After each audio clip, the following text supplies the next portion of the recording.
하나님 말씀 우리 함께 같이 보겠습니다. 잠언 29장 1절에서 14절까지 말씀입니다. 구약성경 943페이지에 있습니다. 같이 한 목소리로 읽습니다. 자주 책망을 받으면서도 목이 곧은 사람은 갑자기 패망을 당하고 피하지 못하리라. 의인이 많아지면 백성이 즐거워하고 악인이 권세를 잡으면 백성이 탄식하느니라. 지혜를 사모하는 자는 아비를 즐겁게 하여도 창기와 사귀는 자는 재물을 잃느니라. 왕은 정의로 나라를 견고하게 하나 뇌물을 억지로 내게 하는 자는 나라를 멸망시키느니라. 이웃에게 아첨하는 것은 그의 발 앞에 그물을 치는 것이니라. 악인이 범죄하는 것은 스스로 올무가 되게 하는 것이나 의인은 노래하고 기뻐하느니라. 의인은 가난한 자의 사정을 알아주나 악인은 알아줄 지식이 없느니라. 거만한 자는 성읍을 요란하게 하여도 슬기로운 자는 노를 그치게 하느니라. 지혜로운 자와 미련한 자가 다투면 지혜로운 자가 노하든지 웃든지 그 다툼은 그침이 없느니라. 피 흘리기를 좋아하는 자는 온전한 자를 미워하고 정직한 자의 생명을 찾느니라. 어리석은 자는 자기의 노를 다 드러내어도 지혜로운 자는 그것을 억제하느니라. 관원이 거짓말을 들으면 그의 하인들은 다 악하게 되느니라. 가난한 자와 후악한 자가 섞여 살거니와 여호와께서는 그 모두의 눈에 빛을 주시느니라.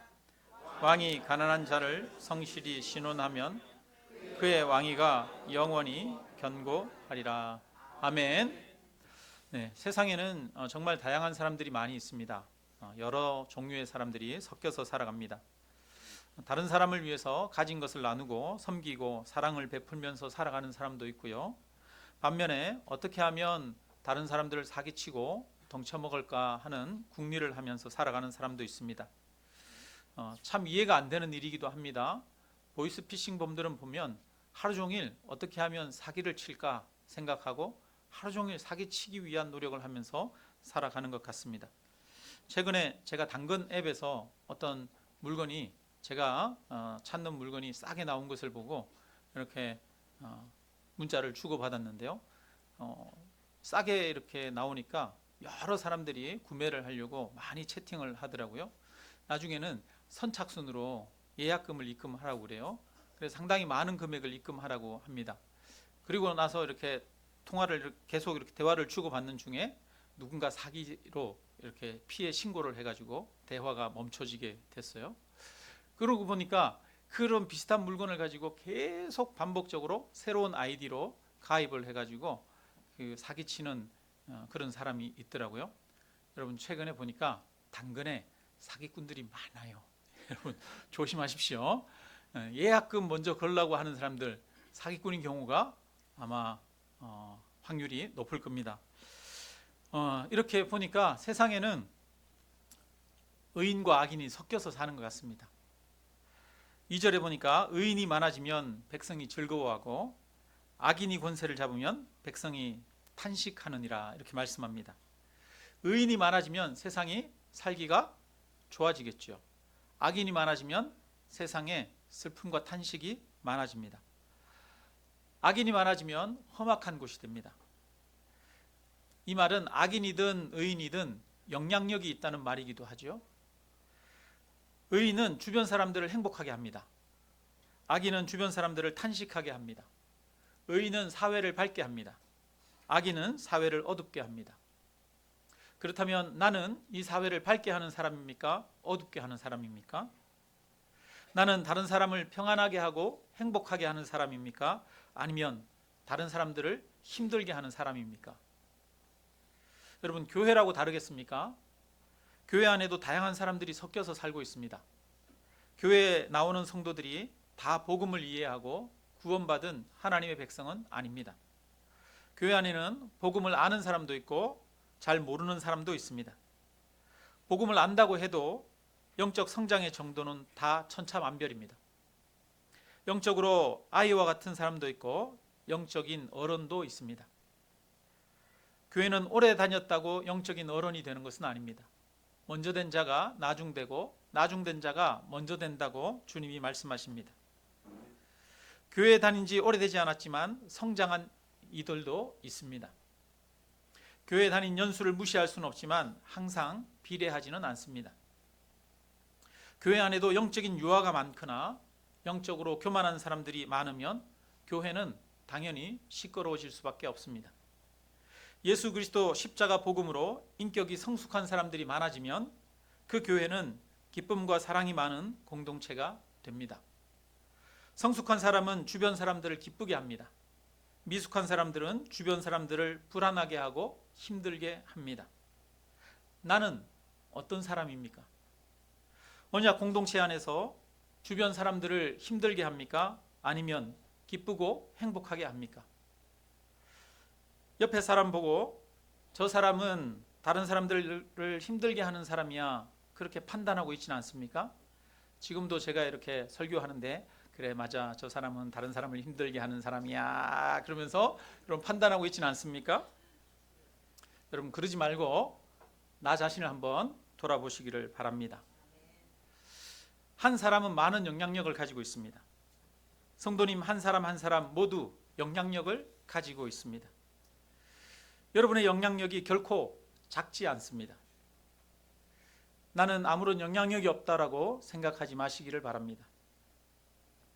2000년 전에 이 세상에서 살았던 한 청년은 33살의 나이에 일찍 죽었습니다. 그는 장수하지 못하고 단명했습니다. 그의 죽음은 비참했습니다. 십자가 위에서 처형당한 죄인의 죽음이었습니다. 그는 부자도 아니었습니다. 그는 힘 있는 장수도 아니었습니다. 그는 어떤 뛰어난 학위를 가진 것도 아니었습니다. 신분이 높은 것도 아니었습니다. 평범한 목수의 아들이었습니다. 그런데 그가 온 세상을 변화시켰습니다. 예수 그리스도께서 진리의 길을 가셨고 의의 길을 가셨고 사랑의 길을 가셨기 때문에 예수님은 세상을 변화시키는 놀라운 영향력을 행사했습니다. 여러분 중요한 것은 내가 어떤 사람이 되느냐가 중요한 줄로 믿습니다. 오늘 본문에서는 의인에 대해서 이야기합니다. 악인에 대해서 이야기합니다. 문제는 무엇입니까? 내가 어떤 사람이 되느냐입니다. 우리 인생의 핵심은 내가 어떤 사람이 되느냐입니다. 내가 얼마나 많은 것을 소유하느냐, 내가 어떤 능력을 행하느냐, 내가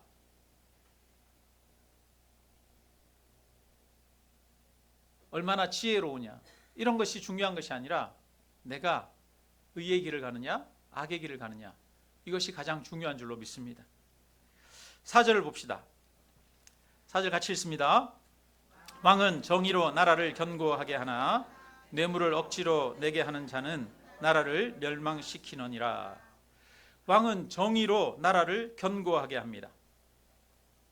큰 영향력을 행사하는 왕이라는 사람이 큰 영향력을 행사하는 것은 왕이 가진 그 힘이 아니라 그가 정의를 행하느냐에 따라 달려 있습니다.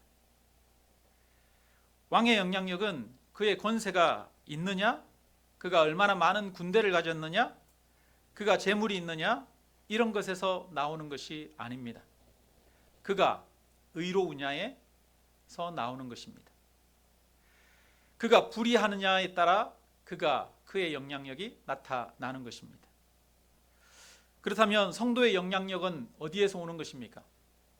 교회 공동체 안에서 우리의 영향력은 그가 어떤 직분을 맡았느냐, 그가 봉사를 많이 하느냐, 그가 헌금을 많이 하느냐, 그가 말을 잘 하느냐, 이런 것에서 나오는 것이 아닙니다. 교회 공동체 안에서 미치는 나의 영향력은 내가 예수 그리스도 십자가 복음을 살고 있느냐에 따라 결정됩니다. 내 안에 예수 그리스도께서 계시면 예수님이 일하시고 열매 맺습니다. 내 안에 내가 산다면 내 고집과 나의 성격이 열매를 맺을 것입니다.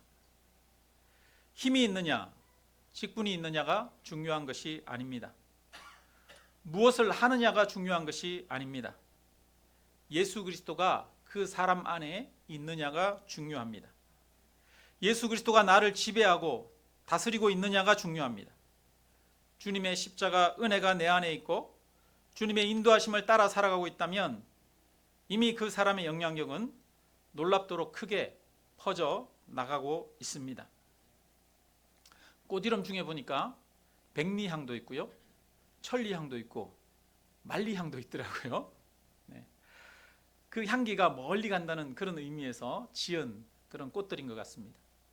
그런데 보니까 백리향이라고 하는 그 화초가 있는데 큰 게 아니더라고요. 조그마한, 요만하더라고요. 요만한데 이렇게 땅에 퍼져서 자라는 그런 식물이더라고요. 꽃이 작아도 그 안에 향이 가득하면 멀리 갑니다. 우리의 영향력은 우리가 얼마나 그리스도를 닮았느냐의 문제이지, 우리가 얼마나 많은 일을 하고 우리의 수가 얼마나 많으냐의 문제가 아닙니다. 가끔 저도 큰 교회가 많은 사역을 하는 것을 보면 부러울 때가 있습니다. 그런데 저는 솔직하게 그럴 만한 인물이 안 된다라고 잘 알고 있습니다. 저는 역량도 부족하고 열정도 부족한 것 같아요. 세상에는 정말 뛰어난 분들이 많이 있습니다. 제가 목사님들 이렇게 교제하다 보면 야, 정말 뛰어나다, 정말 겸손하고 정말 열정 있고 성실하구나, 이런 분들이 많이 있습니다. 저는 정말 작은 목사일 뿐입니다. 그래서 제가 가진 소망이 하나 있습니다. 그것은 우리 교회 인원이 많지 않아도 좋으니 예수님의 십자가 복음이 항상 충만했으면 좋겠다는 것입니다. 다른 게 아니라 내가 그냥 예수님 안에서 예수님을 닮아가면서 목회했으면 좋겠다는 것입니다. 사역을 많이 하지 않아도 좋으니 십자가 은혜와 사랑이 제 안에 충만했으면 좋겠습니다. 멀리 가지 못하고 빨리 가지 못할지라도 바른 방향으로 나아가는 그런 목회가 되었으면 좋겠습니다. 느리게 가더라도 바른 방향으로 나아가고 많이 못 가더라도 끝까지 주님을 닮아가는 그런 길을 제 자신이 갔으면 좋겠습니다. 오늘 본문은 의인과 악인에 대해서 말씀하고 있습니다. 우리 16절을 같이 읽습니다. 악인이 많아지면 죄도 많아지나니 의인은 그들의 망함을 보리라. 악인은 결국 망하게 됩니다. 의인은 견고하게 서게 됩니다. 그러면 여러분, 왜 세상에서 악인은 망합니까? 의인은 견고하게 섭니까? 왜냐하면 하나님이 세상을 창조하셨기 때문입니다. 하나님은 지금도 이 세상을 당신의 방법대로 다스리고 계십니다. 하나님은 살아 계십니다. 그래서 이 세상은 하나님의 성품과 하나님의 존재에 의해 형성되어지고 세워져 가게 됩니다. 누군가가 만약에 저의 집을 방문한다면 저의 집에 있는 여러 가지 책이나 가구나 물건이나 또 여러 가지 것들을 보면서 아마 저의 성품이나 습관과 기질 같은 것들을 어느 정도 알 수 있을 것입니다. 저의 집은 저와 가족들의 성향에 따라 만들어져 가는 것이지요. 마찬가지로 세상은 하나님의 성품과 하나님의 존재에 따라 이루어집니다. 그러면 하나님이 어떤 분이십니까? 하나님은 의로운 분이십니다. 시편 89편에 보니까 주의 보좌의 기초는 의와 공의라고 말합니다. 하나님이 세상을 다스리시는 그 기본적인 기초는 의와 공의입니다. 비록 세상에 악이 승리하는 것 같을지라도 악은 하루아침에 망하게 되고 의는 견고하게 서게 됩니다. 왜냐하면 의로우신 하나님이 세상을 통치하고 다스리기 때문입니다. 집 앞에 작은 텃밭이 있는데요, 올해 초에 거름을 듬뿍 뿌렸습니다. 작년에는 거름이 조금 부족한가 해서 올해는 미끄럼을 잔뜩 넣고 오이, 상추, 가지, 고추, 호박, 수박 이렇게 심었습니다. 그름을 많이 줘서 그런지 상추가 얼마나 빨리 무럭무럭 잘 자라는지요. 상추가 쑥쑥 자라요. 막 부들부들하고 연하고 그렇게 잘 자라요. 작년에는 거름이 적어서 오이가 좀 비실비실 그렇게 자랐거든요.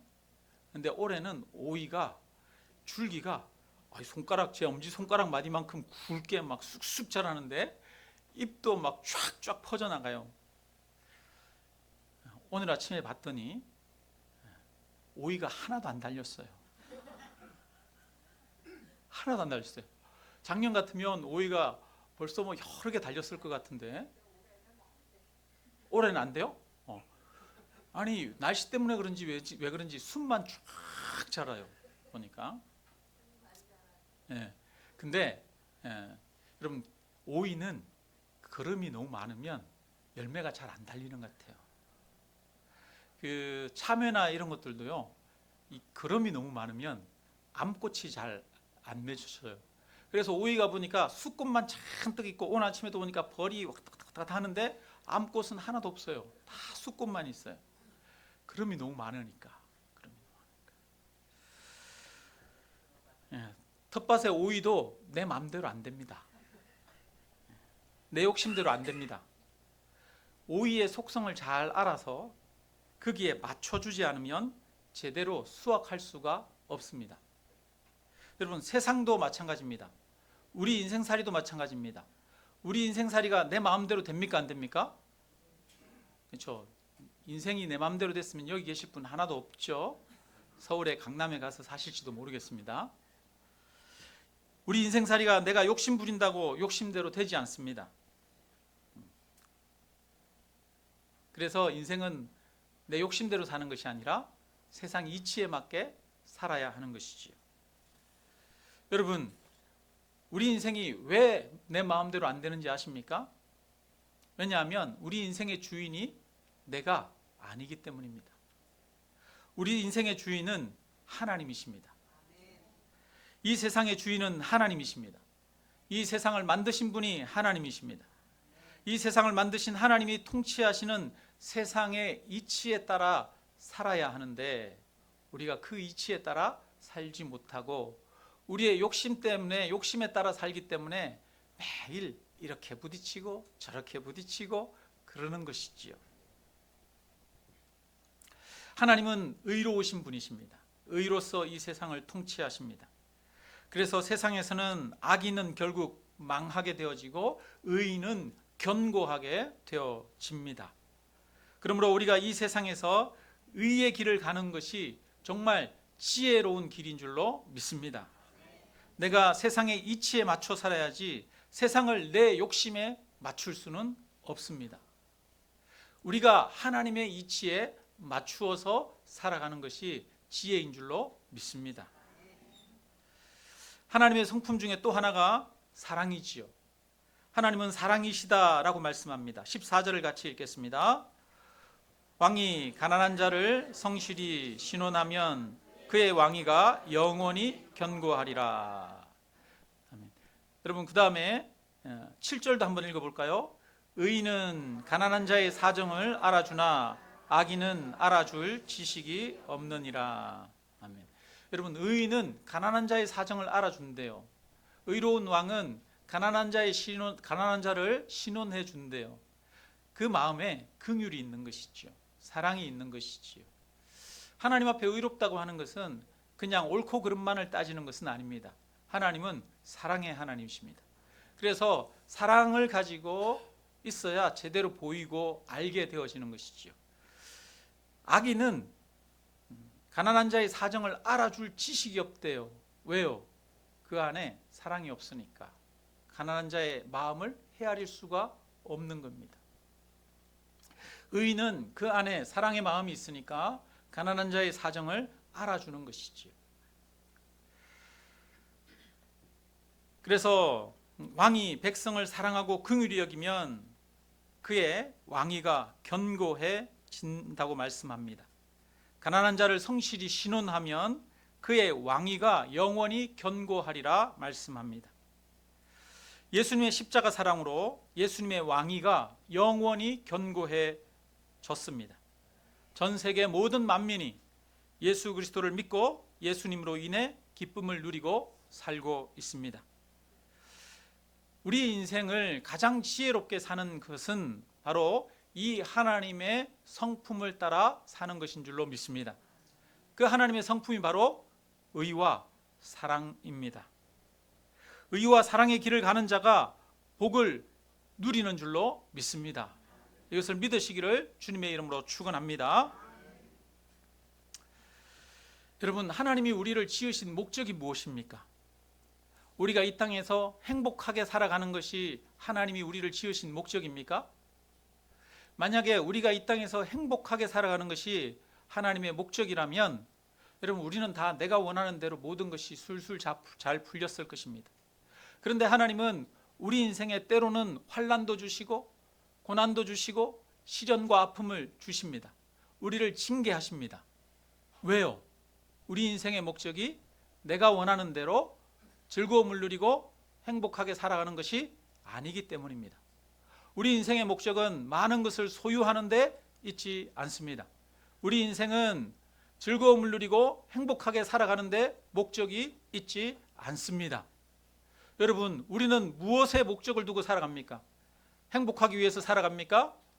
오늘 우리 모두는 행복하게 살기를 원하잖아요. 사실은 우리 마음 깊은 곳에 나도 내가 원하는 대로 행복하게 살고 싶다, 이런 욕망이 있지 않습니까? 그런데 그것은 나의 목적이고 하나님의 목적은 무엇이겠습니까? 하나님의 목적은 우리로 하여금 사랑의 사람, 의의 사람이 되게 하는 데 있는 줄로 믿습니다.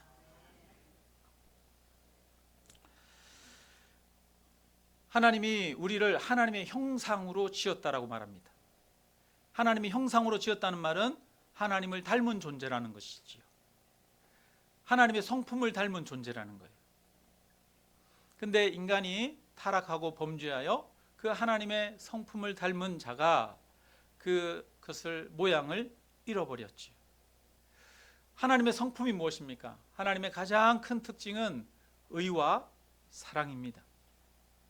그래서 우리가 그 하나님의 성품을 닮은 존재가 되는 것, 그것이 하나님의 목적인 것이지요. 요즘 인공지능 기술이 많이 발달하고 있어요. 그래서 또 로봇 기술과 합해져 가지고 사람 모양의 그런 로봇이 지금은 많이 나오고 있습니다. 얼마 전에 보니까 로봇이, 사람 모양의 로봇이 이렇게 격투기도 하더라고요. 중국에서 보니까. 아마 몇 년 후면 우리랑 비슷하게 생긴 로봇이 옆에 있을지도 모르겠습니다.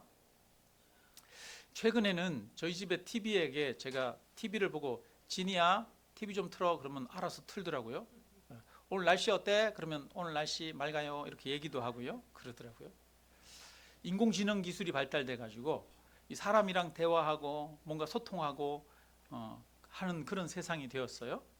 아마 조금 더 시간이 지나면 아마 여러분의 집에 로봇이 한두 대씩 있어 가지고 우리랑 얘기하고 연세 드신 노인분들의 외로움을 들어주고 친구가 되는 그런 시대가 올지도 모르겠습니다.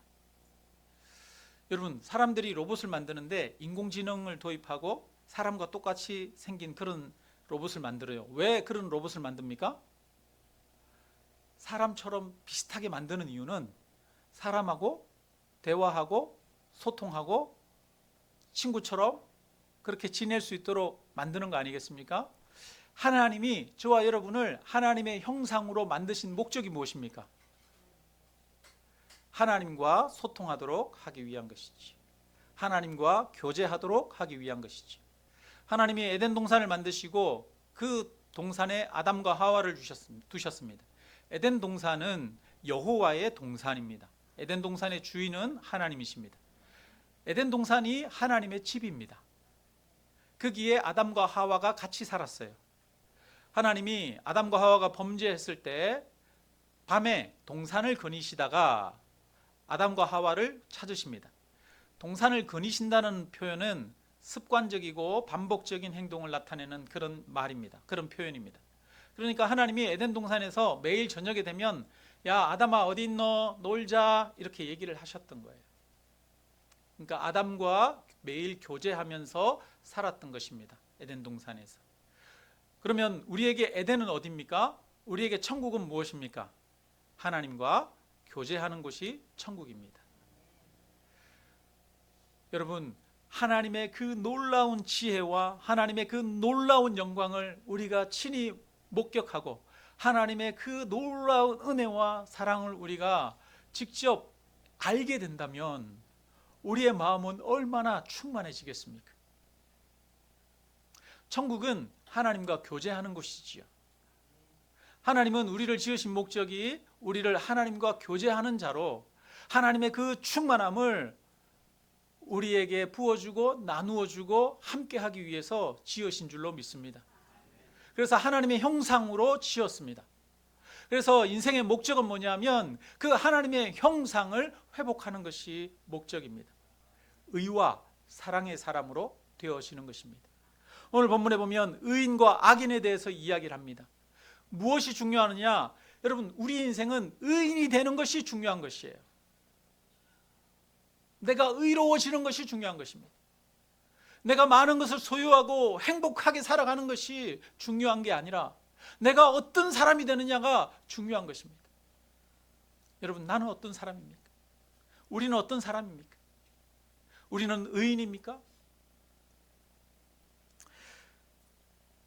하나님을 닮아가는데 내가 변화되어지고 내가 새로워지는 것에서 기쁨을 누리고 행복을 찾으며 살아가고 있습니까? 아니면 더 많은 것들을 일하고 소유하는 데 초점을 두고 살아가고 있습니까? 한 집사님이 그런 얘기 하더라고요. 요즘 자기 자신이 좀 기특하대요. 한 5년 전보다 자기 자신을 보니까 많이 생각하는 것이나 또 행동하는 것이나 이런 것들이 많이 성장하고 변화되었다는 거예요. 한 5년 전보다 복음을 좀 더 깊이 알게 되었다는 거예요. 그래서 내 자신을 보면 자기 변화를 보니까 너무 기특하다는 거예요. 그래서 행복하고 기쁘다는 것입니다. 여러분, 자기 변화가 우리를 기쁘게 합니다. 여러분, 핸드폰을 새로 구입하고 핸드백을 새로 구입하면 행복할 수도 있지만 여러분, 자기 변화와 성장에서 오는 기쁨에 미치지 못합니다. 제가 뭐 이렇게 손으로 뭐 만지고 이렇게 만들고 이런 걸 좋아해요. 그래서 텃밭에서도 이런 거 뭐 이렇게 심고 이런 것도 좋아하고요. 집에서 아무것도 잘 하지도 못하면서 뚝딱뚝딱 만드는 거 이런 거 좋아합니다. 그래서 집에 용접기도 있어요. 그라인더도 있어요. 연장 같은 거 가지고 만들기를 좋아해요. 집에 뭐 고장 나면 막 뜯어가지고 막 풀어서 막 한다고 이렇게 고치다고 한다가 망가뜨리고 에이 그러면서 버리는 경우도 많고. 그런데 이번에 집에 조그마한 텃밭을 하려고 다 썩은 관리기를 제가 작년에 하나를 샀었거든요. 적은 금액을 주고 관리기를 하나 샀어요. 그런데 1년 쓰고 올해 다시 시동을 하니까 시동이 안 걸리는 거예요. 그래가지고 내가 돈을 버렸어. 쓸데없이 돈을 버렸어.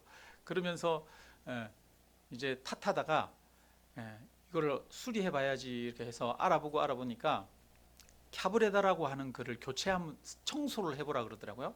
그래가지고 또 하지도 못하는 거를 열심히 또 찾아보고 해가지고 유튜브 보고 분해를 했어요. 그래서 청소를 하니까 시동이 딱 걸리네? 그런데 시동이 몇 번 걸리더니 힘이 없어요. 그리고 또 안 되는 거예요. 그 캬브레다 안에 이게 부식이 많이 일어나 있어요. 그래가지고 또 인터넷을 검색해서 캬브레다 그 부품 맞는 것을 주문을 했어요. 그래가지고 그것을 갈아 끼웠어요. 갈아 끼우고 시동을 딱 끄니까 되는 거예요. 그래가지고 저기 있는 저 텃밭을 갈아야 되는데 로타리를 쳐야 되는데 그래가지고 한 2달 동안 로타리를 어떻게 치지 그 생각하고 있었는데 로타리를 결국은 고쳐서 쳤어요. 그런데 로타리를 친 것도 기분이 좋지만 기분이 좋은 게 뭐가 좋으냐면 저거 내가 고쳤어. 야, 저거 내가 고쳤어. 내가 고쳤어. 새로운 능력이 생겼어요. 아, 이거 내가 하면 되는구나. 이렇게 하면 되는구나. 그래서 자기가 못하던 거 하니까, 할 줄 알게 되니까 너무 기분이 좋은 거예요. 뭐 안 되는 거 있으면 뭐 해보면 되겠지, 이런 마음도 생기고 그러더라고요. 그러니까 사람이 어떤 기쁨이 있냐면, 무엇인가 내가 소유하고 가지는 데서도 기쁨이 있지만, 한편으로 내가 성장하고 내가 변화되어지는 것에도 기쁨이 있습니다. 근데 중요한 것은 내가 영적으로 변화되어지고 성장하는 것이 중요하다는 거예요. 우리 부모님들이 자식들을 볼 때 뭐가 중요합니까? 자식들이 변화되어지고 성장하는 것이 중요한 것이 아니겠습니까? 하나님이 우리를 바라볼 때 중요한 것이 무엇입니까? 성장하고 변화되어지는 것 아니겠습니까? 그래서 우리의 삶의 방향과 목적이 나 자신이 성장하고 변화되어지는데, 하나님을 닮아가는 데 있기를 주님의 이름으로 축원합니다. 자, 그러면 우리 본문 1절을 읽겠습니다. 같이 읽습니다. 자주 책망을 받으면서도 목이 곧은 사람은 갑자기 패망을 당하고 피하지 못하리라. 15절을 같이 읽습니다. 채찍과 꾸지람이 지혜를 주거늘 임의로 행하게 버려둔 자식은 어미를 욕되게 하느니라. 17절 같이 읽습니다. 내 자식을 징계하라. 그리하면 그가 너를 평안하게 하겠고 또 내 마음에 기쁨을 주리라. 아멘. 오늘 본문에 의인에 대해서 이야기를 많이 하면서 또 징계와 채찍에 대해서도 많이 이야기를 하고 있어요. 여러분, 의인이 되는 것은 되기 위해서는 뭐가 필요하냐? 징계가 필요한 거예요. 채찍이 필요한 거예요. 훈계가 필요한 것입니다. 책망을 듣는다는 것이 아주 중요해요. 여러분, 그래서 책망을 듣지 않은 사람이 불행한 사람이에요. 1절에 보니까 자주 책망을 받으면서도 어떤 사람은, 목이 곧은 사람은 갑자기 패망을 당하고 피하지 못하리라. 여러분, 어떤 사람이 악인입니까? 악한 행동을 하는 사람이 악인입니까? 악한 행동을 하는 사람이 악인이 되는 것이 아니라 어떤 사람이 악인이 되느냐? 책망을 받으면서도 목이 곧은 사람이 악인이 되는 거예요. 여러분, 누가 의인이 됩니까? 훈계를 듣고 책망을 듣는 사람이 의인이 되는 거예요. 누가복음 18장에 보면 바리새인과 또 세리에 대한 이야기가 나옵니다. 하나님의 성전에 가서 바리새인이 기도합니다. 하나님, 나는 11조를 드리고 나는 이렇게 구제도 하면서 하나님 앞에 기도도 하고 금식도 하고 내가 이렇게 선하게 살았습니다. 하나님, 나는 저 바리새인과 같이 않게 하심을 감사합니다. 저 바리새인 나쁜 놈이에요. 나는 착한 사람이에요.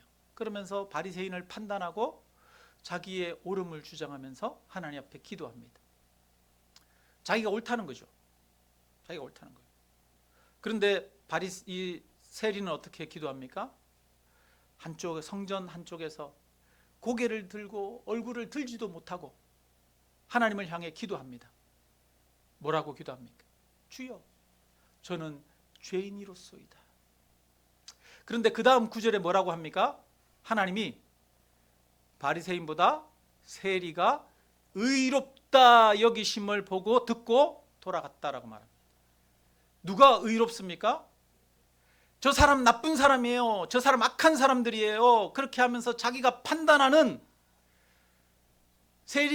이 바리새인이 의로운 사람이 아니라 주여, 나는 죄인이로소이다 하는 사람이 의롭다 하심을 여김을 받았다고.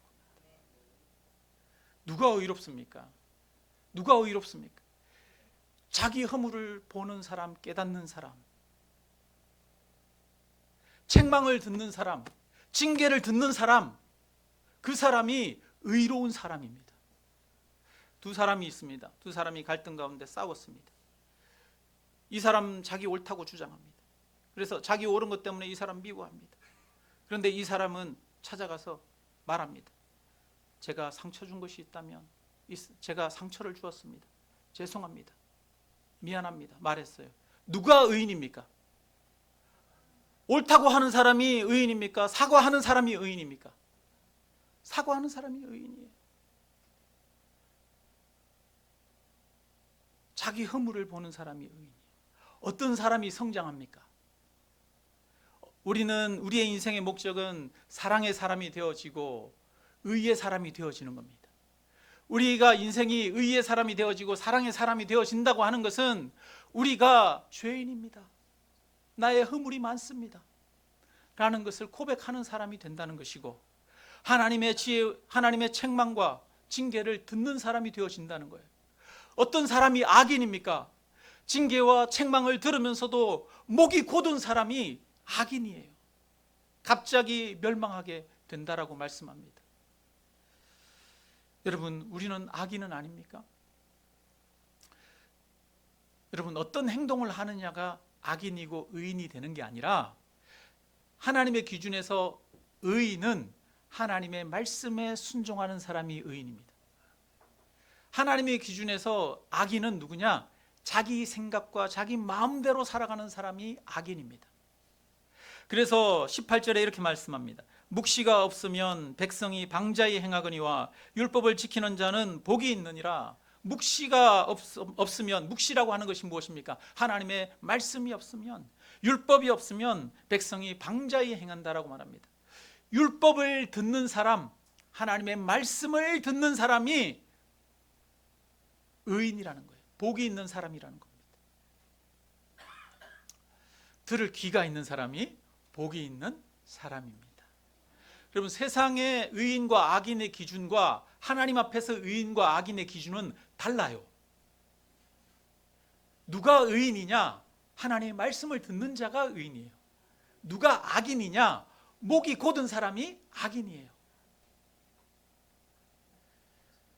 자동차에 이렇게 보면 가끔 강아지나 이런 거 이렇게 있잖아요. 강아지가 목만 까딱까딱 하잖아요. 목이 까딱까딱 이렇게 하면서 절대로 목이 이렇게 탁 끊기진 않잖아요. 여러분, 우리가 그렇지 않습니까? 하나님 앞에서 하나님이 자꾸 말씀하시는데 여전히 목만 까딱까딱 하면서 내세우고, 그런 미련한 사람이 우리 아닙니까? 네. 목이 곧은 백성들, 이스라엘 백성들이 목이 곧은 백성이었고, 저도 참 목이 곧은 백성인 것 같습니다. 그런데 우리가 의인이 된다는 것은, 구원받는다는 것은 하나님 앞에 자복하고 회개하는 데서 시작되는 거죠. 여러분, 우리가 구원받을 때 구원받는 조건이 무엇입니까? 먼저 자신이 죄인인지 알고 하나님 앞에 회개하는 것 아닙니까? 하나님 앞에 자신이 죄인인 것을 고백하고 회개하는 자를 하나님은 긍휼히 여기시고 그를 구원하십니다. 그것이 구원의 조건인 것처럼, 뿐만 아니라 그 사람이 성장하고 자라가고 변화되어지는 데 있어서 조건도 무엇이냐면, 자신이 죄인임을 고백하고 자신의 허물과 부족함이 드러날 때마다 그 앞에 고개를 숙이고 겸손하게 허물을 인정하고 변화되어지는 사람이 진정으로 구원받은 사람이고 하나님의 성품을 닮아가는 사람인 줄로 믿습니다. 말씀을 맺습니다. 우리 인생의 목적은 뭐가 아니라고요? 행복이 아니라고요. 옆에 분들이랑 한번 인사합시다. 제 인생의 목적은 돈을 많이 모으는 게 아닙니다. 이렇게 인사 한번 나눕시다. 제 인생의 목적은 행복하게 사는 게 아닙니다. 한번 얘기해 봅시다. 아, 정말이요? 네. 제 인생의 목적은 하나님을 닮아가는 것입니다. 이렇게 한번 얘기해 봅시다. 네.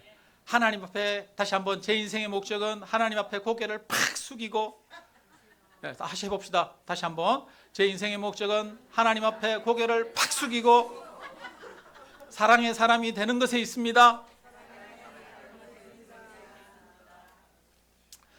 네. 우리가 어떤 사람이냐가 중요한 거예요. 왕이 의인이면 백성들이 즐거워한다는 거예요. 내가 의인이 되면 그 영향력이 퍼져나간다는 것입니다. 내가 어떤 사람이 되느냐가 가장 중요한 것이죠. 예수 그리스도를 닮아가고 하나님을 닮아가는 사람. 그러기 위해서는 고개를 팍 숙일 줄 아는 사람. 채찍과 꾸지람을 듣고 하나님의 말씀을 듣고 그 앞에서 자라가는 사람. 날마다 변화되고 성장해 가는 사람. 그런 사람이 견고하게 되어지는 줄 믿습니다. 우리 함께 찬양하고 함께 기도드리겠습니다.